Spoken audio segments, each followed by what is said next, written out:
वर्षभर जर तुम्हाला ताजे आवळे खायचे असेल तर हा व्हिडिओ नक्की बघा।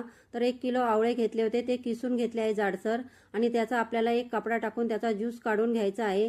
याचा उरलेल्या चोथ्याचा मी टाकून देणार नाही, त्याचा दुसरा हलवा मी बनवलेला आहे, तो व्हिडिओ पण लवकरच टाकणार आहे। त्यामध्ये इथं आपल्याला सेंधव मीठ टाकायचं आहे। तुमच्याकडे मीठ ते नसेल तर तुम्ही साधं सुद्धा टाकू शकता मिक्स करून।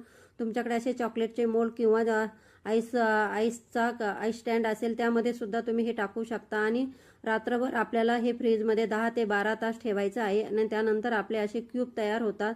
हे क्यूब काढून तुम्ही कुठल्याही डब्यामध्ये भरून फ्रीजरमध्ये ठेवू शकता। जेव्हा पाहिजे तेव्हा तुम्ही ते काढून त्या एखाद्या ग्लासात पाणी घेऊ आणि त्यामध्ये 1 क्यूब टाकायचा आणि त्यामध्ये तुम्हाला हवे असेल तर साखर मसाला टाकू शकता। अशा प्रकारे हे तुम्ही फ्रीजरमध्ये वरती ठेवून द्या, वर्षभर छान राहतं आणि जेव्हा पाहिजे तेव्हा तुम्ही याचं सरबत किंवा तुम्हाला प्यायला पाहिजे असेल तर बनवू शकता। चला सबस्क्राईब करा।